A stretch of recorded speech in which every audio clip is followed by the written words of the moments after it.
got legal advice, didn't have to pay for it. I'm done for today. So if anybody wants to take my phone number down, the number is 810-391-1170. Get a hold of me anytime. So Michael, you specialize in a few things. You can do everything. What's your turnaround time? How busy are you? Right now, fairly busy. But I also take jobs on the side. So right now, I'm working, me and my brother are working together, okay? And we got a flip house going. We got a whole remodel at another house. But I will actually come in after the regular work day and work nights. So, And I'll say this, you know, Ed almost halfway kicked me like, oh, you're bringing your own contractors here. Mike and his brother have done work for us over the last couple of years. And just, you know, I'm gonna say this, we've all kind of been around a little bit. And sometimes you hear people say, oh, I can work after hours. And it's like, yeah, okay. You showed up, you got a check, you put up 3 strips of siding, and then you disappeared for a month and I didn't see you again. Or you come back and put up 2 more strips of siding a week later. Nobody has time for that. I can definitely say my experience has been, he came, got the job done, got it knocked out, no headache, glad to have it done, and yeah, I am almost a little on the edge about bringing him here, but you know, we all need some work done. sorry. That's all good. So Mike, why don't you share your phone number? One more time, just in case. Okay, 810-391-1170. One more again. One more again.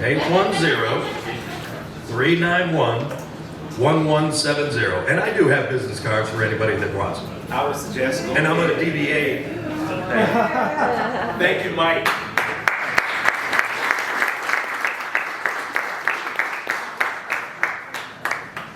I'm mindful we probably have in this room some investors. You've been doing this for a long time, and you've been there, done that, you've seen it. Who here has been investing at least 5 years? That's not super long. We've got some 50-year folks in here, but raise your hands if you've been investing in real estate at least 5 years. All right, thank you. We're glad you're here. We're glad you're still choosing to prioritize being part of the Genesee Landlord Association. How many people here have been involved for less than 1 year in investment real estate? Thank you for your honesty. Who here is just getting started? Like, you know what? I still haven't yet bought my first house, but I'm here to learn. We're glad you're here. So I don't see any hands up, which would tell me either A, everyone here owns some houses, thank you, or B, there's a bashfulness. I'm going down this line of conversation because, for example, Mike isn't, as a contractor, he's not as large as he hopes to be. He's not where he started, but he's in a season in between. And it's great to embrace where you are and get the resources you need for where you are. As a landlord association, we want to make sure that we're adequately meeting your needs within reason. You know, we're very straightforward about what we can do and can't do. I want to ask this, how many people here are already members of the Landlord Association right now? Wonderful. Wonderful. I'm clapping, and I'm not doing it to be cheesy. I'm going to be candid. I think it's important that seasoned people continue to get involved. Now, I'm going to ask the candidate, how many people here, hey, you're here, you're enjoying being here, we're glad you're here, and yet you're not a member quite yet? How many people here, you're here and not a member quite yet? Again, I appreciate the bashfulness in here because I'm great at math, and that math ain't mathing. That math didn't work. That math definitely didn't work. We asked that question not to single you out, but really to make sure that we be a voice to help you to take the next step. For some of you here, the registration cost to be part of the GLA is what, $190, and I think if you do it today, it's what, $140? $149. $199 if you do it online. $199 if you do it online, but if you do it right now in this time, it's $149. All right? And so we just want to encourage you while you're here, take that step. Yes, sir. Bernard, I was just kind of curious from the roofer. Yeah. Why does it cost me 11 grand to do a roof I used to do for 3 grand? Oh, good. I mean, the labor shouldn't be that much more. The materials are Most- pretty similar, you know. It depends on what company you go with. So most companies, and I tell my people this, most companies will come out and they'll give you a bid and it'll be 11 grand, and then they'll turn around and they'll subcontract me to come do it. So you're paying for overhead. That's why they're so expensive. Pay for those ads. Yeah. But that roof used to cost me 3 grand. Yeah, they're robbing. And I would say with inflation, it ought to cost me 6 or 7 grand today. Yeah. But why does it cost me 11 grand? That's my question. They're robbing you. Because They're they're getting robbing. rich. They're absolutely I have a robbing. perfect example of this. So I'm looking at a plaza buying in Speak Saginaw. up. I'm looking at buying this plaza in Saginaw right now, and it needs a 25,000 square foot roof. And they have a quote from a big roofing contractor for 160,000.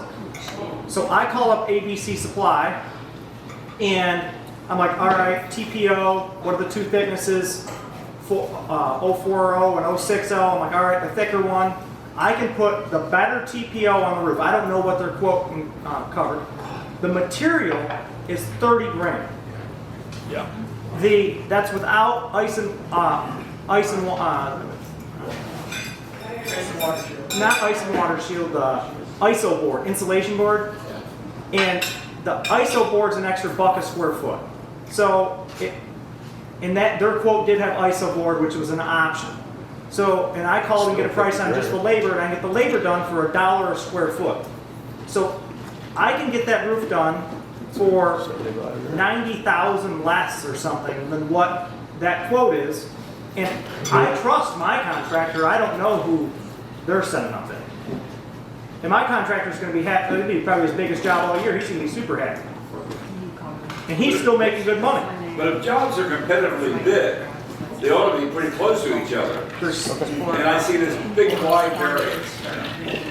Even the small guys now know how expensive the big guys are.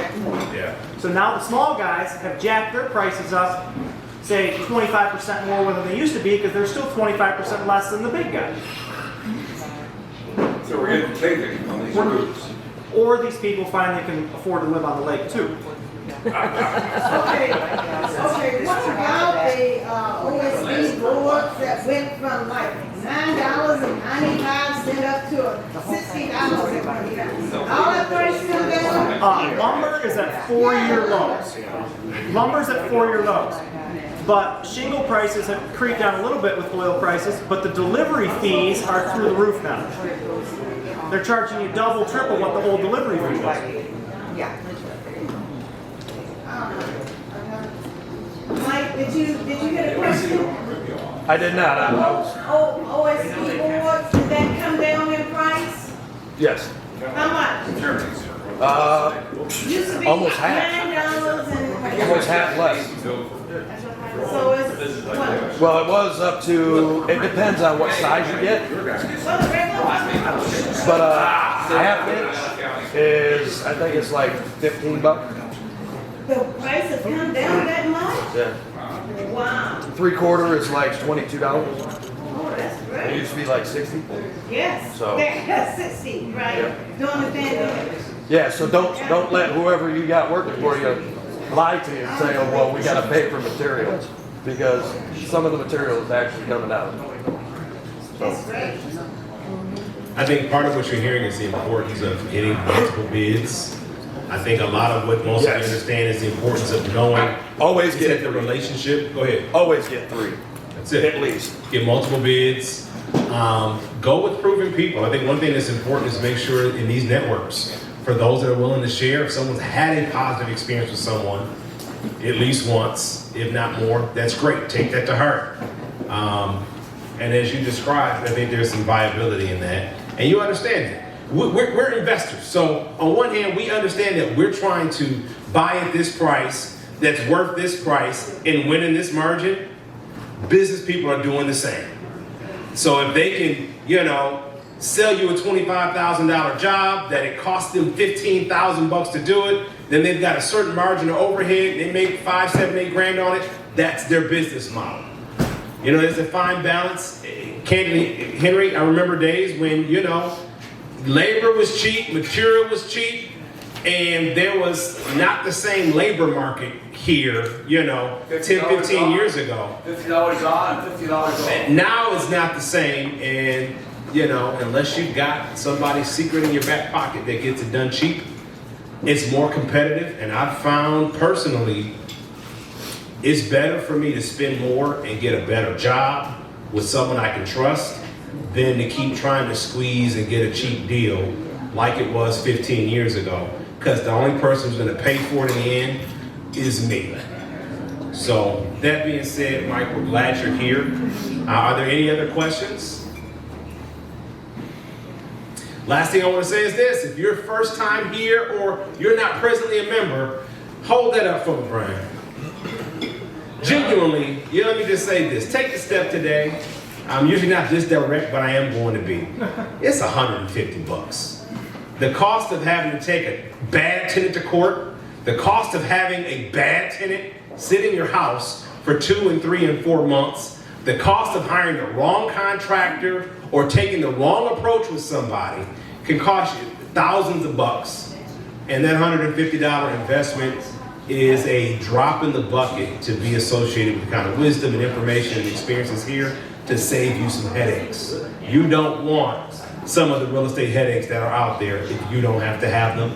We're here to help you to walk that out. So without any further ado, I want you to take a moment to fill that form out. We'd love to keep in touch with you. It's not uncommon for me to get calls from other members of the association throughout the month who may have a question about this, a question about that. We're not here to be your 1-800 hotline, but we are here, seriously, when you have questions, to be a support. So thank you. Ed's going to come forward and transition us into our next stage of the meeting. And we look forward to your continued participation. Invite some more folks out for next month. I know we've got another meetup coming soon.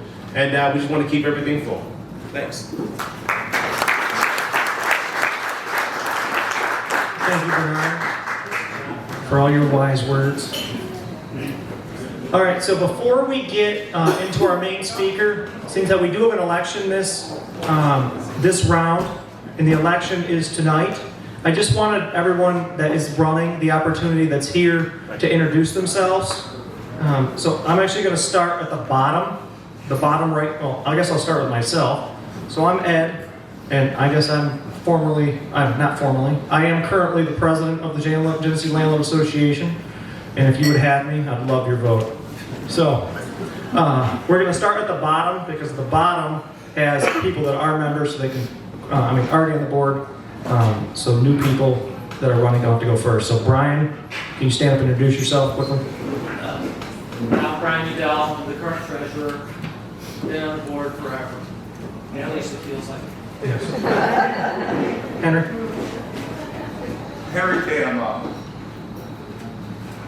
Is Allison here tonight? Oh, sure. Bernard? You just heard all of his wise words. And I just want to say this. It's a small thing. I want you to continue to think about other landlords you know. I go to several neighborhood association meetings. There's this perpetual stigma of slumlords. People think landlords, slumlords, all the slumlords. And the reality is, the people who come here are the people who want to be better, want to do better, want to understand, want to do well, and dispel that in their own business and ultimately across just the perception around the city. And so I just want to continue to encourage, other people who are renting houses, doing the landlord thing, get them here because they will learn a better way. That's it. Thank you, Bernard.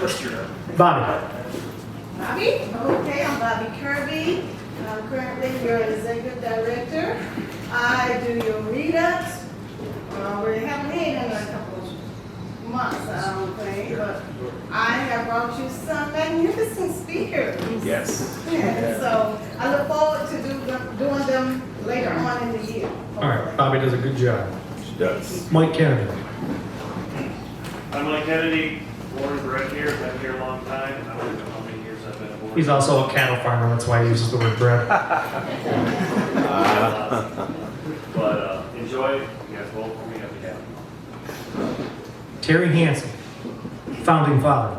Terry Hansen, I was one of the founders of GLA. GLA in 1974. I was on the board up until 2 years ago. Consistently have good attendance at the meetings. I would like to get back on the board and try to get some financial responsibility and get things moving in the right direction, keep our members. Thank you, Terry. Craig. Craig Federline, Law Office of CF Legal. We have 4 lawyers in my office. I'm happy to assist the board with some of our legal needs and questions, and to work with the local bar association and lawyers to help get this organization in a place that it needs to be. Currently, I don't know if you guys are aware that I currently have a few lawsuits against Judge Marable right now, as well as a couple motions to disqualify, so it's been quite an entertaining experience. I'm also advising the board with respect to issues regarding inspection fees and stuff like that, registration fees. I do enjoy, I started in the real estate field as a lawyer a long time ago.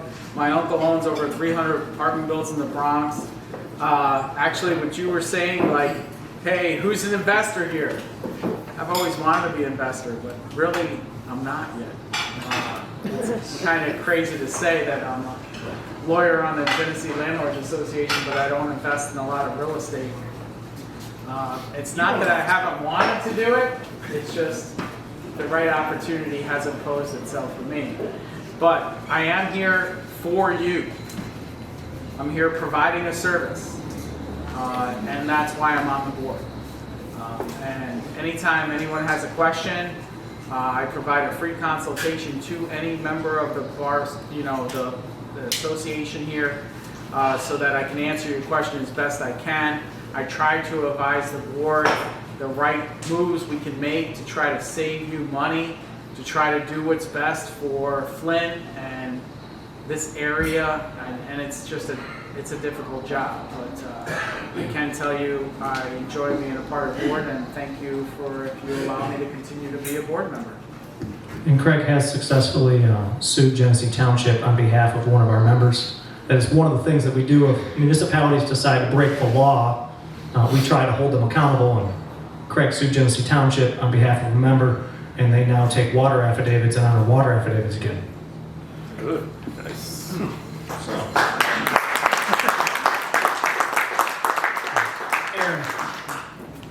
I'm not Craig, I'm not an attorney, but I'm running too. I've actually been a member for 18 years. It sounds like I've been doing it this long. I guess so, according to math. I joined my first year, actually probably my second month, right after buying a house from that current president. He suggested I become a member. At that point, it was $100, $10 or something like that. Best annual money I've spent. Got that right. Like Les said, you get the wrong person in your property, it costs you way more than that. So, I'm the vice president, if I didn't say, I'm running, please vote for me too. Thank you, Aaron. And then Ryan Scully. Hey everybody, Ryan Scully. I've been an investor for 10 years. I've worked with a lot of the board members in some capacity. Certainly passionate about real estate and getting people into the industry, and passionate about the association. Love to continue to grow the business or the association. Since 6 years ago when I first came here till now, it's grown a ton. I'd like to continue that trend. So, give me a chance, I'd love to serve you guys. Ryan is the king of Kettering rentals.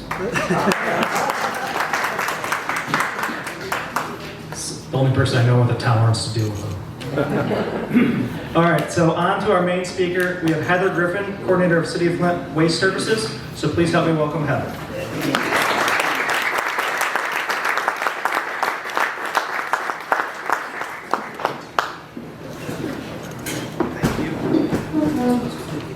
So I'm not as exciting as all of you've been discussing, and I'm also shorter than everyone else. So I'm Heather Griffin. As I said, I work for the City of Flint. Some of you have seen me come here, and I try to come back at least twice a year.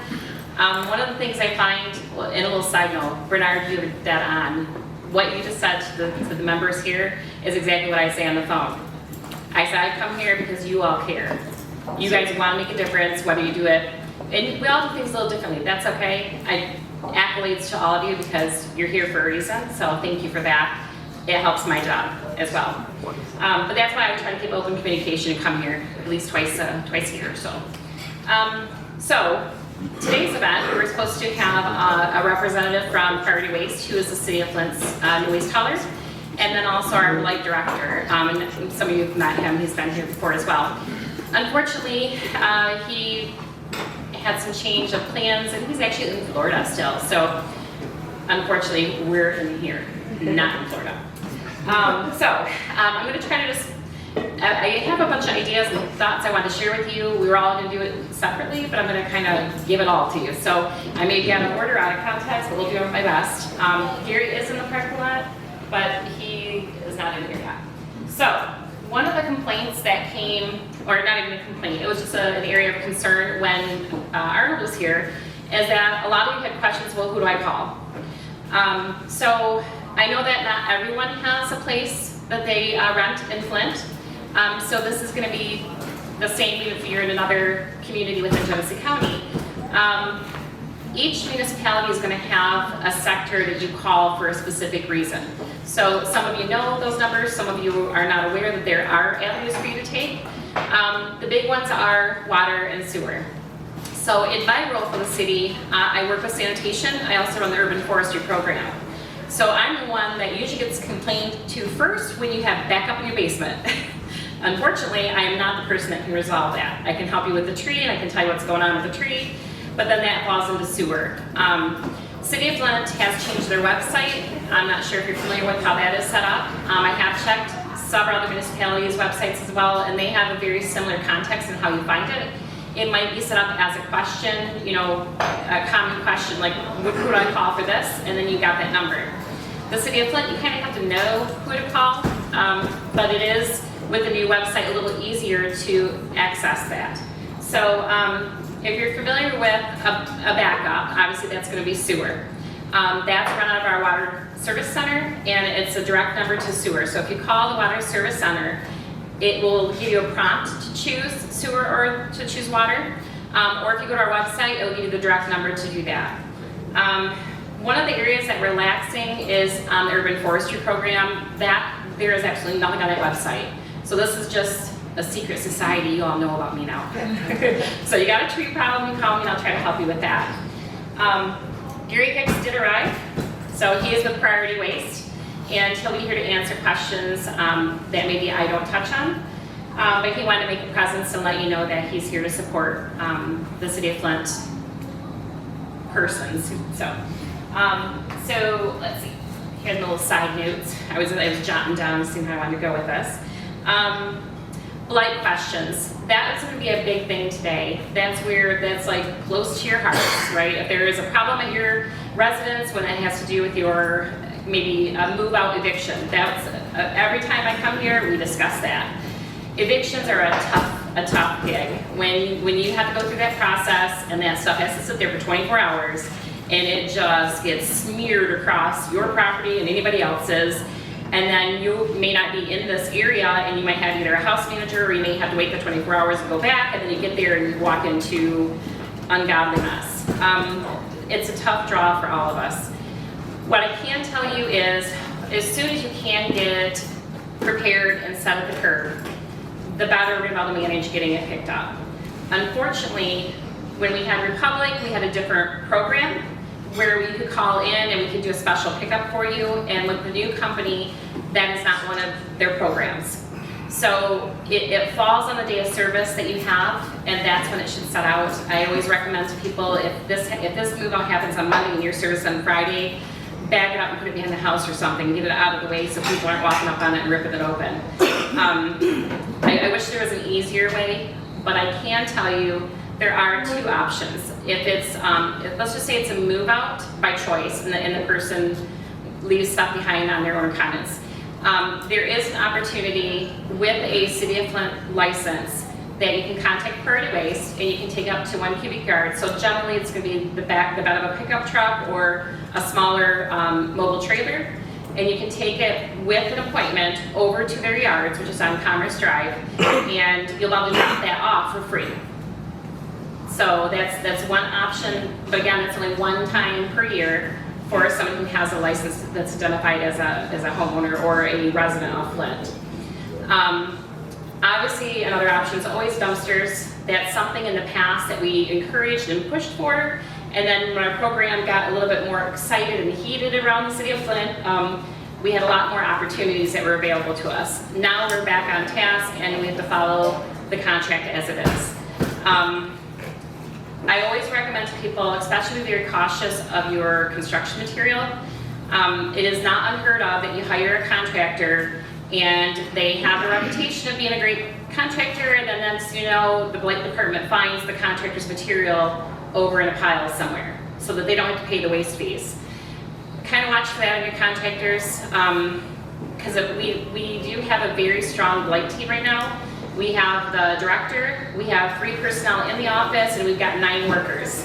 So they're watching everything that's going on, and they're following the routes to make sure that if something isn't being picked up, say by priority waste, they're monitoring that kind of stuff, and we're all in communication at all times trying to monitor why something is not getting serviced, or why something is being serviced, or why there's an error, or something like that. We try to really, open up that communication and try to get the best service for you.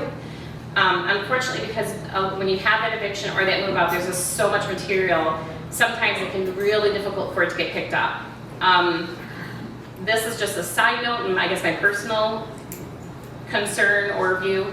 Priority Waste does not take the trash to Genesee County landfill, they go to Shiawassee. So when their truck is full, they have to leave the area. And then it takes that much more time for them to come back. That's one of the, I guess, the down issues of having the things the way they are, is it does make it difficult to give some of those extra amenities that we used to offer our landlords. So in each circumstances, it's different. Each circumstance, it just depends on how much material you have out there. We are working on a bifold document that we can share with our residents and with our landlords and other persons that have a vested interest to try to describe what's eligible to be put at the curb, how much can be put there, how it should be placed. It'll talk about that drop-off location option. It'll give potentially some suggestions of dumpsters. Obviously, a lot of times if you're in the city of Flint, if you're working with our waste hauler, a lot of times you'll get a discount using their dumpsters. If you're outside of this community, in the other communities, it's the same, usually the same respect that you'll get. So if you happen to have an Mterra, or if you have GFL, or if you have Republic, and there's a couple others too. A lot of them, whatever that community that house is in, usually will work with you as a resident or a homeowner in that area to try to give you a discount. So just kind of keep that in mind. So I did bring some materials to pass out, so you're welcome to take them. One of them is this Blight Fight Blight. It's more informational, but it tells you, and I do not have my glasses on. It tells you if you see something, and you can call the tip line, you can call Crime Stoppers, you can also call the Blight Department. So the best way to make your property run well is obviously the neighboring properties around you getting maintained. Feel free to call in to myself or the Blight Department when you see some area that's not being kept up, because there's no reason for your property to look less than its value because someone else isn't being respectful on their property. And we will monitor that if we have the address between the Blight Department, and if it's a land bank, that's a whole other thing. Or if a neighborhood safety officer has to get involved to address those kind of things. So we are trying to partner, especially with persons like you that have a vested interest in the community. We want to keep that. We want to keep people living in the city of Flint, and we want to continue to provide a service to all the residents that reside here. Let's see. So we have a couple programs that are coming up in the city of Flint. I have not seen these actually in other communities, but we have a program called Love Your City. I'm not sure if you're familiar with this program. We've had it for 9 years. I believe it's 9 years, because it was like the year before I started working for the city. So we have these flyers that we hand out that they always look the same. The only thing that changes is the truck, because it depends on the company that we have in contract at the time. So this is what the poster looks like, but it usually comes as a postcard. So what will happen is the Port Metropolitan Planning Commission has been getting state funding to pay for the disposal of the tires. So we are now jointly, and have been for the last couple years, doing our program together. So they advertise it's a tire drop-off. We advertise it's a tire buyback. So, but we're at the same day, at the same place, at the same time, doing the same thing, except City of Flint residents are getting paid up to $25.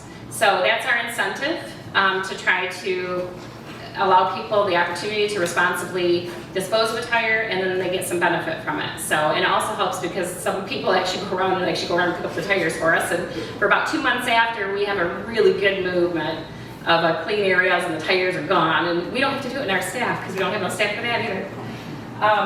So anyway, keep that one in mind. That is actually May 13th. It's a Saturday, and it runs, I believe, from 9 a.m. to 1 p.m.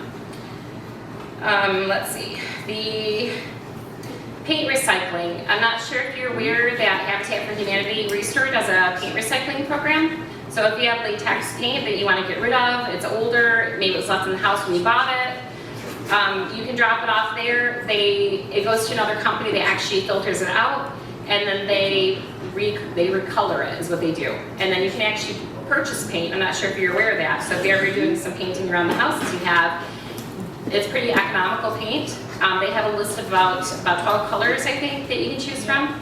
And they match. They're always going to match. The lots are the same. So it's just something to keep in mind. So alternate disposal. There is a document that is readily available on the City of Flint's webpage. It's on Genesee County Metropolitan Planning page. It's on Keep Genesee County Beautiful's page. And I can't remember if it's on the Conservation District's page, but it's called Genesee County Household Waste Dropout Locations, and it gives you some alternatives when those recycle day events are not going on, if you've got to hurry up and get rid of some stuff. These are the places that we've established at the time we made this in 2021, so we're getting ready to update this.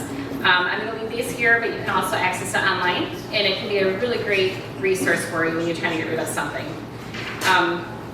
I'm not oblivious that I know that sometimes people just put some aggregate in their chemical and they just throw it in the trash can, and that's the end of that, and I never know. But just if you have a mindset that you want to try to do a responsible disposal, there are these options as well. There is something outside of my area for a moment that I want to share with you. Are you familiar with what the City of Flint has done with, it's called Alert Flint Notification, it's code red. So a lot of communities, and this is like a national opportunity, and I don't know all of them in Genesee County that has this available, but for the City of Flint specifically, you can actually sign up for it. They have an app that you can get, depending on what kind of phone you have. You can get it from, I think, Play Store if it's Android, and I store something for iPhone, I can't remember what it's called.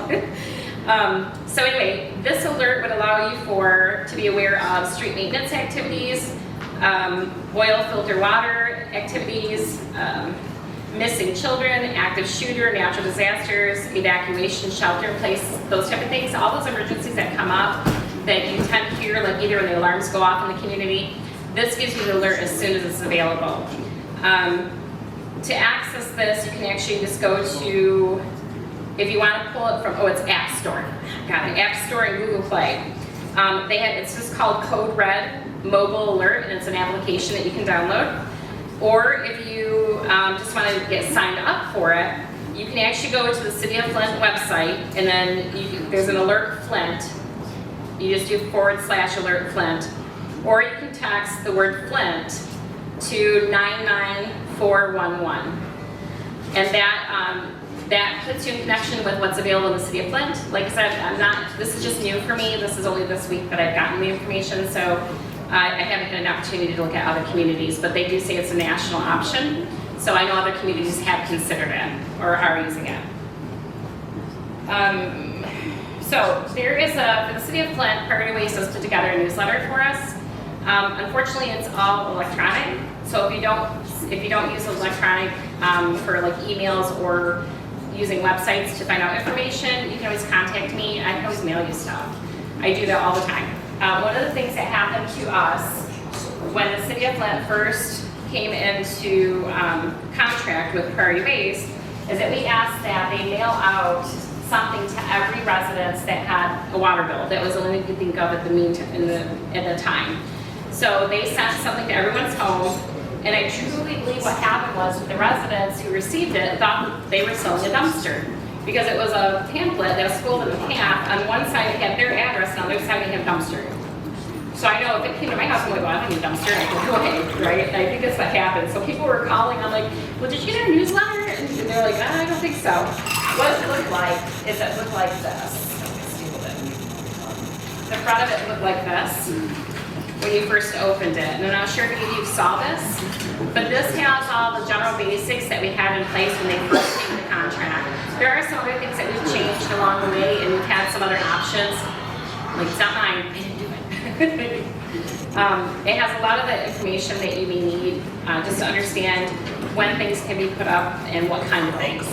You can always call me. I can talk you through whatever questions you might have and how we can better manage. I know Aaron and I, that's actually how I met your group, is because Aaron and I became very close friends because we were trying to do things as appropriately as possible and as simplistic with the less money going out to him, having to pay for things, and how can we manage some of the work. And then also, how can we divert from getting tickets and notifications and violations and all those things that become frustrating when you're not actually living in the home and you miss out on some of the communication. So, also on the website for the City of Flint and for Priority Waste, there's recycle information. There's also the Genesee County Metropolitan Planning Commission. They actually have a list of all Genesee County. I don't know if you've ever looked it up. It says curbside recycling. When you see the map, you can actually just click on the area, and then you can give information to your tenant. Unfortunately, some of the recycling things have changed, but not the companies. So the map online is still valid, and you can actually click on it if you need to get information about what day of service that your tenant is using, if you don't remember, if it's a new house for you. Or you can obviously contact the recycle hotline. They're really good about answering those questions, and that's with the Genesee County Metropolitan Planning Commission as well. For the City of Flint, we have a map specific to us. So if you are a new homeowner, or if you have just purchased some property, the map will kind of give you guidelines on what day you should expect service. What is so weird about our map, and unfortunately you have no choice, there's always going to be a boundary. So wherever the line goes through the road, half of the road is one day and half the road is the other day. And a lot of times people don't realize that fine line is actually, well, why are they getting service and I'm not? And I got missed because they were serviced yesterday. And so we run into that a lot, but once they get established, they figure out what is best, the best practice. I also brought some other things to share with everyone. So Genesee County Metropolitan Planning Commission made these recycle curbside because they're trying to promote recycling. I'm not sure if you've heard of all the hubbub in legislation about recycling, about solid waste, about waste reduction, and all these different things they're trying to promote. So the goal for the state of Michigan is to get up to I think it's 45% recycling actively in the state of Michigan by like 2028. The federal government wants it to be at least at 30%. Locally, they're even asking for more, so it's like the lower on the totem pole, the more they expect you to do. We have been working on trying to get carts for every residence. It would be both trash and recycling. It's kind of at a standstill right now, but it is still an avenue. For your group, what would be the biggest, I guess, issue you might run into is how are you going to get that tenant not to take it? Because they're all going to be assigned to the residents, assuming this goes through. The big question is how are you going to get them from not taking it? Do you make them put a deposit on it? Because they're $65 to $120. So it's it's kind of a tough draw, but it's just something to consider moving forward.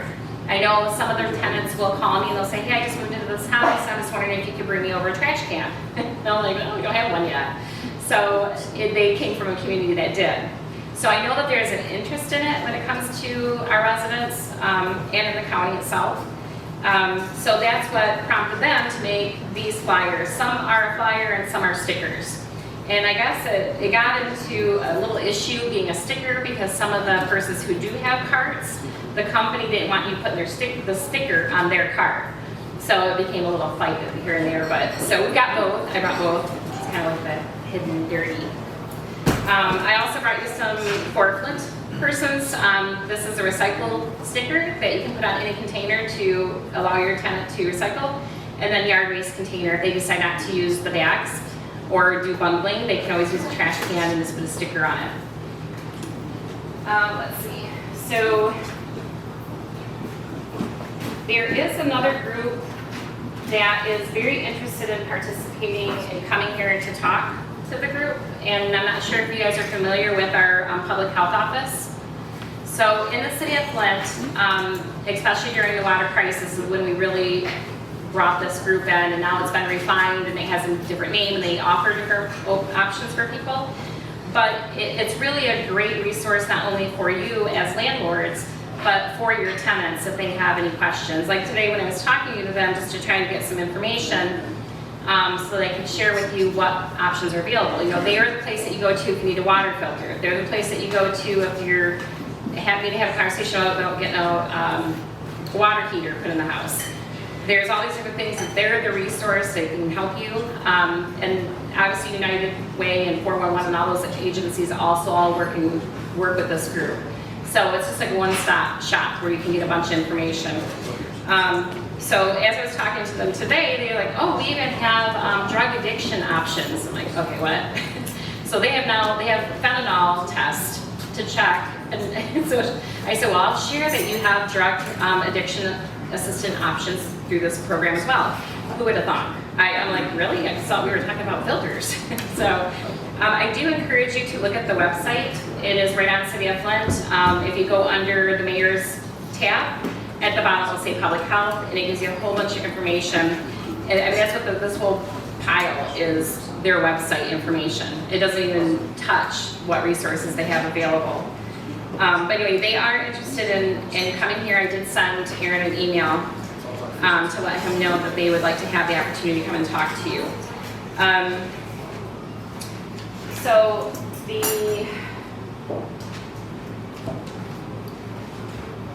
this is the big one that like hits everybody. Has anybody experienced bed bugs? Yeah. So unfortunately, there are a lot of misunderstandings about bed bugs, fleas, and ticks. They're all completely different things. They all do completely different things, and they're all found in potentially different areas, but they all can come to your home. Unfortunately, the biggest issue that happens with the cleanup of that, I hear it over and over again where I get calls from residents who are like, they think literally that the bugs are in the bed, and they're not necessarily telling you that they're having a problem with the house. And a lot of times you find out after they've moved that, like when the new tenant moves in and they get bed bugs, and you'll, missed it. Some people actually truly believe if they take the mattress out to the curb, the bed bugs are gone because the bed is gone. And I don't mean to laugh, but it's like people truly don't understand the impact of bed bugs and what it does. So what I did is I took, I have some different bed bug brochures that you're welcome to take. I can get you some more if you need them. Some of them you can share with the resident to let them know how they can be proactive and try to keep things controlled. I have it in Arabic, Spanish, and English. We actually have a very, very large Arabic-speaking demographic in the city of Flint. So I try to make sure I hit all the person's languages that are in our area. So I also brought some things on the ticks as well. So the bottom line for bed bugs is they don't jump. And that's, people really think that they're jumping. And I'm like, they don't jump. Because they may fall off of you, but they're not going to jump. And they're not jumping up, and they're not, so that's why you put those moats under the bed, they stick in the moat. So bed bugs, unfortunately, because we are missing that mark on how to manage it and how to let the tenant know about those things, if you think, or if you catch wind that the person had bed bugs from where they came from, because it was never me. I didn't have it. It was they were Well, we also know that some people are not managing their stuff correctly and how to heat it up to a high enough level to get it out of the pillows and off of the clothing and all those kind of things. And so some of these brochures have some of that information. It can be a great tool, especially if you end up having to go into the house to do the maintenance. Unfortunately, people forget that the bugs get stuck into the trim work, it gets cut in the ducts, and all these little small little areas, and they can sit there dormant for a very, very long time. You know, in weather condition, isn't gonna get it. If it goes cold, they're just like, okay, I'll take a nap. You know, if it's too hot, it has to be for a length of time. That is effective. So if you do have questions about that, the health department in Genesee County, they have some really great recommendations. I obviously have a lot of recommendations as well. And then of course I have the brochures, so you're welcome to take any of those if you have questions, or if, like I said, if you want to share it with a tenant. I've spent a lot of time talking to residents. And then I guess my last note would be about going back to the trees. I also talked to a lot of residents about the sewer issues with trees. Just if you guys start to have a backup in the home and the tenant calls you, remind them to, you know, not use heavy toilet paper at that time. Remind them to not put anything that is too large to go down, feminine napkins, diapers, all those other things that you think is common sense, and it isn't for everyone. Common sense is not that common. Yes. The other thing that I find is that the resident or a tenant, because some of the tenants don't call the landlords, the tenants try to handle it themselves. So when they call me, they're like, okay, well, I've had Roto-Rooter come out here and I've had them clean the lines out. I said, okay, when you say clean, did they vac it? Did they use the cutting tool? What did they do? Did they pulse the air? What did they do? Well, they just said it's clean and that the root's causing the problem. I'm like, okay, not necessarily. You may have not, if they had done it correctly, some of that root wouldn't even be seen, they would have cut it up. So then I always talk about and I encourage for our residents and our landlords and all the persons that have some kind of vested interest in the city or anywhere that has a home, using the appropriate chemical once you've cleaned out your pipes. And that can be different because obviously you guys all may have a different idea of what you want to go into your system. Copper sulfate is really a really productive way to keep them at bay once they've been cut. A lot of times people think, well, I put it in and I'm good for 5 years. No, you're not. If you have a tree that is literally, some of those front footages from the house to the tree are so close that that's gonna just keep growing. And what people don't realize is, like for example, my house, right? Inside my house in the basement, my first year at my home, $3,000 in excavating cost. And I still haven't fixed my problem 2 years later. So I am very empathetic when someone calls me and tells me they have a backup. But I also tell them what their due diligence or responsibility is, and that is to also maintain those lines once they're clean. So my home has a cast iron piping inside, then it goes to a clay tile, and then it goes to PVC. Try to run something through that, right? Well, the clay tile, they always slip. That's where my roots are gonna come in, and it's because they're looking for fertilizer. That perfect food, why go look over here if I can go right here to that pipe and get what I want? So putting those chemicals down, what I recommend is twice a year, keeps them at bay. It's just like being burnt. You know, the tree automatically will start to try to grow away from it. So just kind of keeping that in mind when you have a conversation with your tenants. Let them know what you want them to do. Let them know when they should contact you, and when not to take something upon themselves, because you don't want them to call you when they have 3 foot of sewage in the basement. And that's what they do sometimes because they're afraid that you're not going to do something about it. But as I tell everybody, that's the whole reason I come here, because all of you are prideful owners and you want the best out of your business, you know, so it's really important that you communicate that with your tenants, what your expectations are and how you want them to resolve things. A lot of times I'll find that people will put things they shouldn't down the pipes, and then it is just a whole other beast that you have to contend with. So I think that's the majority. I think anything else would I have probably a question on forestry. What's that? You're part of the forestry program. Can we get paid? So for the city of Flint, I run the urban forestry program, yes. So can we get paid to plant trees in the city of Flint? So for trees, we actually partner with the conservation district, and whenever there's a grant opportunity, they're the ones that actually procure that. So they currently have a program that where they have 120 trees that they can plant. Not all of them have been allocated because it was over the course of 3 years. And then they had another one that was 80 trees. So they have one more viewing or one more opportunity to plant this year. So if you can either call me or you can call the conservation district, let them know that you need a tree, and they'll switch on the list for when they start the planting, and that will be starting soon. So other than that, we don't actually have, just like trees that are sitting around all the time. It's always based on. Well, I didn't know, like, if we went to Family Farm and Home and bought a tree for $30, and we wanted to put an apple orchard on the vacant lots next to our houses, if we get paid for it. Would you get paid for it? Yeah, like, because I have a Yeah. friend who has 12 acres in Montrose, and I don't know how he did it, some program, but they paid him. He planted 16,000 trees or something like that, and he got paid to do it. That was probably through USDA or NRCS, which is under the USDA. That would probably be that because they're agriculturally stimulated, and they're going to promote and have different opportunities for cost share or for payout. So my guess is it wasn't the municipality that It wasn't supported Montrose that. that did it, no. Yeah, it would have been, they would It was through have some- probably applied for a grant to start an agricultural program. So I know I looked into one for like hemp, and I looked in for one in sunflowers, and I've had all sorts of ones I've looked into when I was living on my farm, so. Okay. Now, graffiti. Graffiti. What do we do about that? I'm sick So, of, I'm driving around with an aerosol can, yeah. trying to cover it up. If you see it, and it is, You see it, just drive down Flushing Road. Yeah, there's a fine line.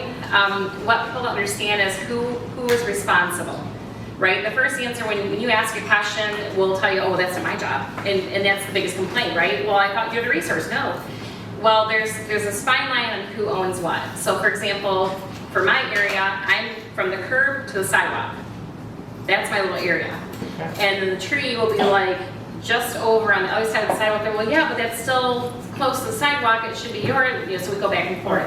Every corner in the entire county has Yeah. stem cell tagged on it Yeah. with black spray paint running down the transformer. Whose responsibility is that? Whoever owns the property. So if it's if it's on the pool, They're on every corner. yeah. So if it's, yeah, but if it's on a pool, it's a consumer situation. If it's on a viaduct, it might be green on boxes. Yeah, and it unfortunately, again, it has to do with who owns that particular item. You guys can't send someone around with a However, gray roller? what's that? You can't send someone around with a gray roller and just paint it? Well, that's what I was going to recommend. Depending on the municipality, a lot of them have a blight entity that you can contact to let them know that you're concerned about that. They also will work with neighborhood groups to try to maybe adopt that area to try to keep it managed. There's also, if like there's obscenities especially, a lot of municipalities are more apt to go in there and try to at least cover that portion up. It just depends on what resources they have available to them. But the big area I see, like I said, it's the on and off ramps going up to different expressways. That's MDOT. So same thing with cleaning it up. People will call me constantly, you need to come over here and clean up I-69. I'm like, well, I would love to, but first off, I have my resources, and secondly, MDOT has a program for volunteers to come in and clean those areas up. And during the pandemic, they didn't allow them to do it. So if we went out 475 or 69 during the pandemic, we looked like something from Walking Dead or one of those Well, that's how apocalyptic Flushing Road issues. Yeah.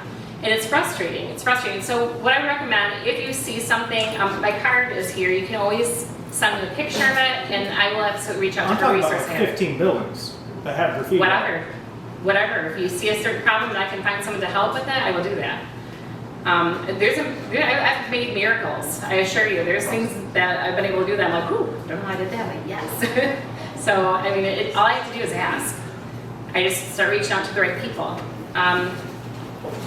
A lot of issues that are happening right now, for example, for consumers energy. We call them fairy droppings. You'll just randomly find a bunch of limbs just laying in your yard and big chunks of logs just sitting over.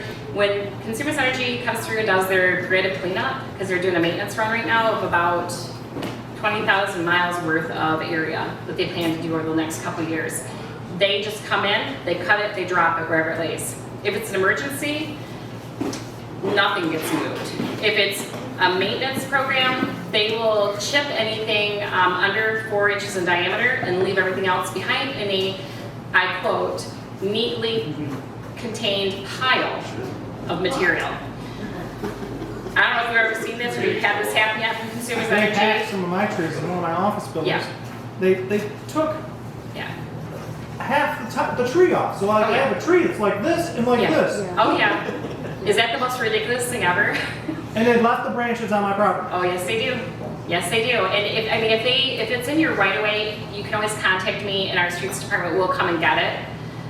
They may not be able to come at the day you call me, but as I get a list in, because we always know when consumers in the area, because I'll just get like 100 calls. So I just write a list up and then they go out. And we have a foreman for each quadrant of the city, so they'll come out and pick those up on their off moments. So you do have a resource for getting it picked up.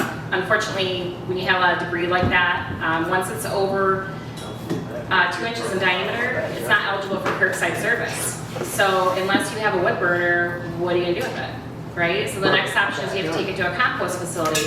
Well, they're gonna charge you $5 to $10 for your load. So, but like I said, feel free to contact me. If there's something I can do, I can actually get you in the right direction and try to answer your questions, yes. I have 2 questions. Okay. The first one is, if tenant puts out a couple of tires and maybe a can of paint, will the weekly pick up, check it out? Not at all. Not at all. The only time they will pick up paint is if you have latex paint that is dry. So you either have to leave the lid off of it, let it dry completely, or to add an aggregate, like a kitty litter, or like I think they call it dry stuff or something like that for like automotive.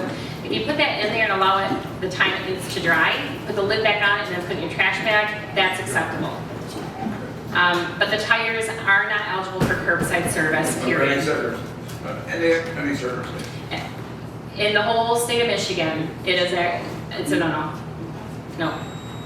So there are some things that you can like get around, and there's things that you can do, but I don't recommend that.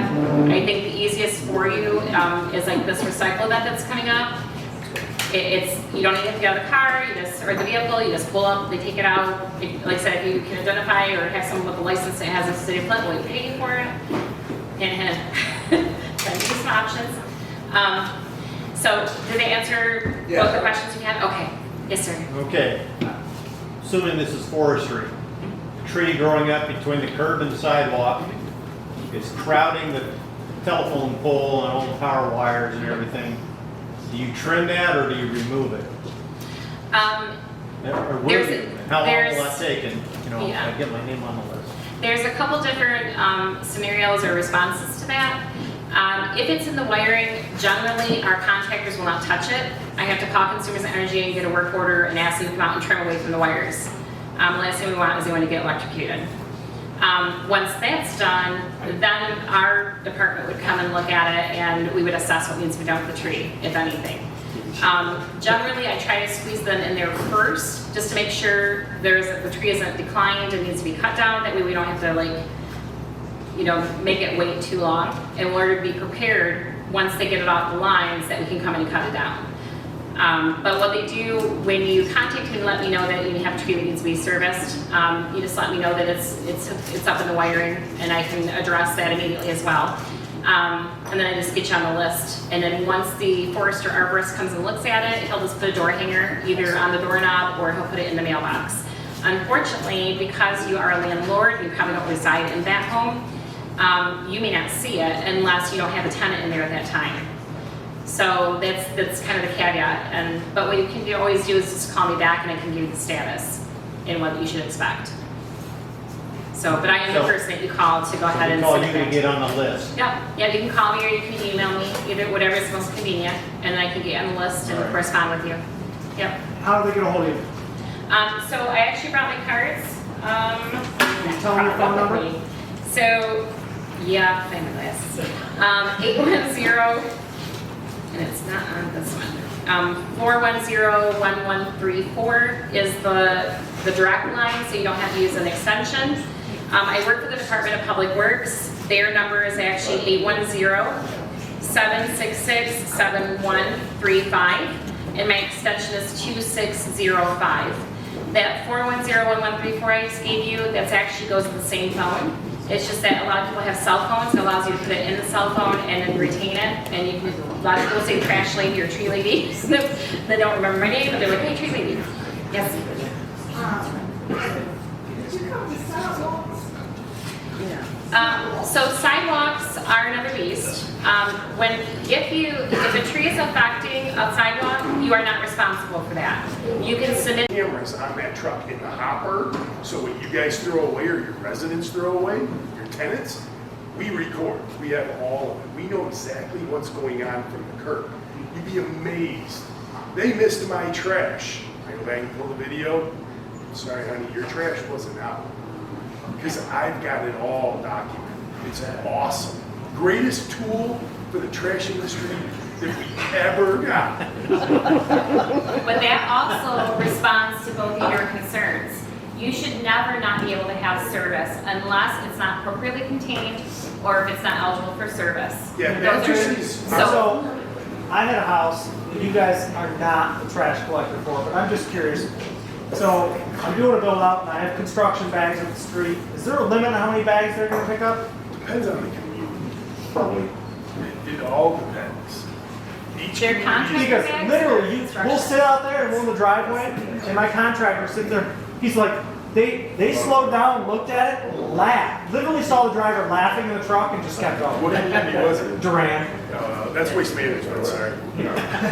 But the stuff he had sitting out, was it in the bag, was it under 50 Yeah, it was all pounds? black construction bags, And it not was tied up overweight. and stuff, so Yeah. they couldn't tell? What's up, man? Is there a list of rules, let's say, for trash pickup and also for recycling? Yeah, so it's funny, in the city of Flint, Heather is beating the crap out Loaded of up ourselves. I have relentless for my residents, I'm sorry, I don't. pamphlet that will give you guys far more direction on what is acceptable and what is not. I actually had a conversation on my way down here tonight about that particular document. We'll get it done and get it available to you guys ASAP. Okay. And if you've got mattresses. He's got my and number, everything so to give me the collect, pamphlet so we can email it to the members. that'd be great, we'll do that. So if you got mattresses in the city of Flint that aren't being collected, let me know. I'll go by and look at them. If they're bed bugs, yeah. Would you Please, give us your number? put them in a bag. My name's Gary Hicks. Yeah, here, what is your number? My number is 989-868-1014. And Gary drinks IPA, so you can trust him. Is there a number of bulk items that they will pick up a call? So they don't do a pickup by a call and that. That's not how the current waste hauler. So they generally say 3 or 4 bulk items. So you have to split it up. So 3 or 4, a chair, or a table, no problem. Well, a mattress and box spring is 1 item. A bedroom frame, the whole thing is 1 item. A table of 4 chairs, that's 1 item. So You get more. a chair with the ottoman. So just understand that when you're counting, it may look more than 2. And they'll put that on the truck. Yes. The truck that comes around. Yeah. They What will about a put it for separate refrigerator? truck. Refrigerator, as long as the refrigerant has been removed, we can take that right at the curb. How do you know? It's been sticker. It's gotta be tagged. How do you stick it? Call a licensed HVAC There can't just be a hole. gentleman. Yeah, don't put lines on the compressor and say, the Freon's gone. Because when it gets inspected at the landfill, if by chance, as you and I were talking, if Eagle shows up and there's a refrigerator in there, the compressor's missing but there's no tag, Eagle blames the hauler. And landfills do an incredible job of documenting where and who brought trash and where it's stored. You can put a refrigerator in the back of a trash truck and it'll recycle through the, Absolutely. absolutely. Yeah, as long as it's been tagged and the refrigerant's been So, removed. but by the time when you load it in your truck, doesn't it get crushed? Oh, yeah. But But they're it not gonna doesn't know matter. unless it's That tagged. tag survives. Eagle will unfold that piece by piece, and they will stretch it out, and it'll look like a brand new refrigerator when they get done. I promise you. Eagle has that skill. The gentleman is not joking. When it comes to landfill and fines, Eagle loves to go after landfills. They love farmers too. Don't worry. Farmers are another one. I live just outside of Frankenmuth. Yeah, I understand. They're all. Another thing. What will a truck do to a refrigerator? How will it come out the other side? We'll smash it all Moist. up. Flat? Well, for the most part. Like an accordion. The refrigerator's not made of a lot other than thin metal and foam. Yeah, it's not. Once, nowadays, when those hit the compactor inside the truck, you know, you're dealing with 2,000 pounds of pressure. Our goal is to get every ounce of air out of everything that we put in that truck.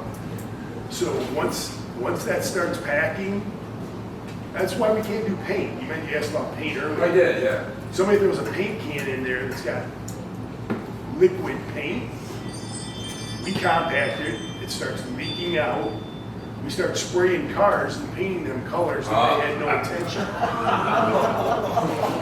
It does. Freeze it, kitty litter, those are all good ways to. But under that same explanation, what's wrong with a tire? So a tire is actually state mandated that we can't take them. Otherwise you could. Yeah, that we used to. Yeah. Canadian trash coming in the state of Michigan is what brought that law into place. It's tires, pop cans, there's two other things that I'm forgetting. Because those items were coming from Canada. Canada. Isn't that IPL working? All the cans I throw out are Minute Maids. They don't have repercussions. See, those are good. The Does that other make thing, sense? the other thing, when you set things out to the curb, sometimes the property manager or the landlord trying to do the right thing will break down like a bookshelf or something like that. That actually makes it where they may not pick it up. Just leave it intact the way it is, just put it at the curb, they'll pull it and do what they need to do with it, because if there's any nails or staples or anything that can cause an injury sticking out of it, they may not accept it at the curbside. So although you mean well, just leave it intact and let them take it that way so they can move it safely. And that's unified, that's. Plus, they probably enjoy watching everything. I ended up on the day after Christmas in St. Clair County with cigarette ashes and spaghetti salad in my mouth because I was so fascinated when it was compacting, the bag exploded and it exploded. So you are absolutely 110% correct. There's something about watching that bag or those items get smushed that boom, it popped and went right into my head. At least it was Marlboro Reds. I'm assuming. I've never smoked, so I couldn't tell you. Well, you're a farmer, right? And it's a cattle? Yeah. Okay, well, you're IH, so that's good. So have you ever pulled a calf out of the? I don't have to, thank you. Okay, yeah, I've done that. Same situation, not good. I put my daughter and my Dump wife that though. stuff at? Where did that go? He had Where does the city of Flint Germany dump it? So we're taking your material out to the waste management landfill and out. In Lebanon. Yep. Nothing goes to Vienna Road out there by Montreux. That's done. Not from this one. I have a whole bunch of stuff for you. So let's give Heather a round of applause.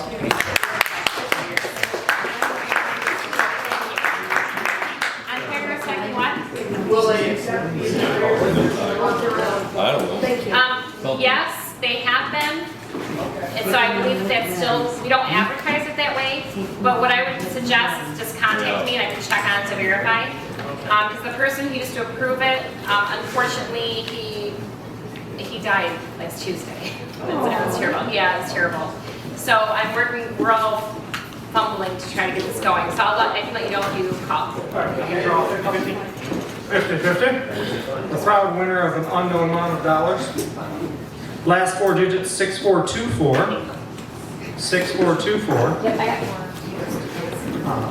For the guests in the room, joining membership is $197.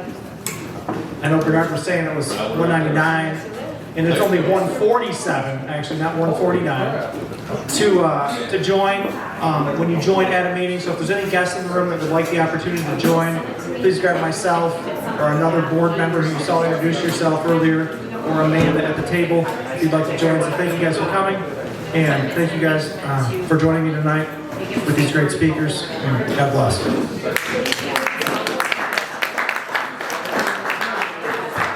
6424, who's the 50-50 one? All right,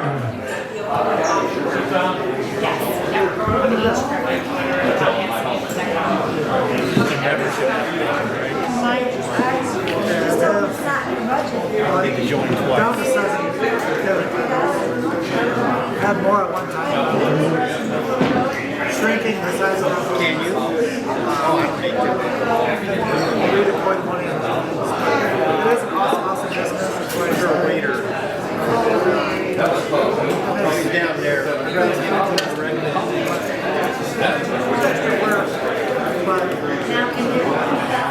Now, can you damage the house? Students, I don't know. Ask questions.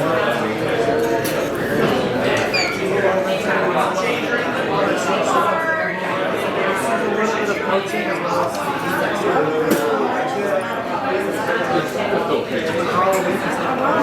Take care. Yeah. Guys, have a good one. You're welcome. Have a great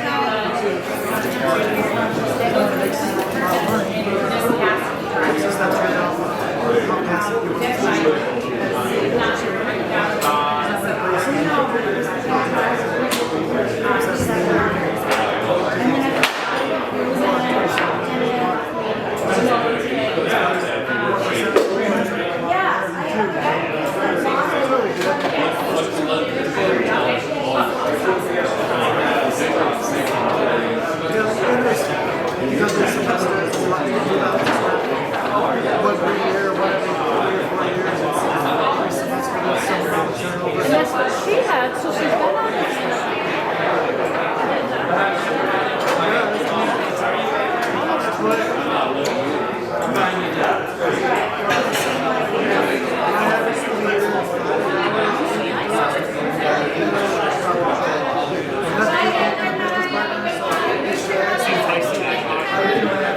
I knew him from Township. He saved my butt from the apartment buildings. Had a building below me and he put me around the park. Saved me from the days.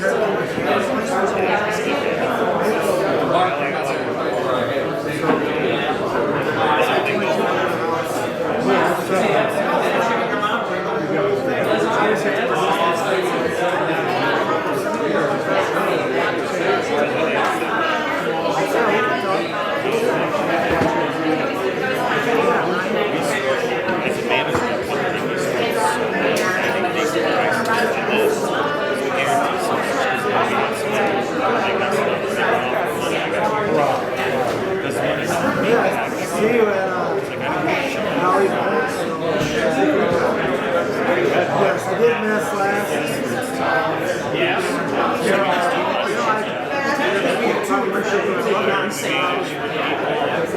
I did miss the last meeting. I had an event I couldn't miss.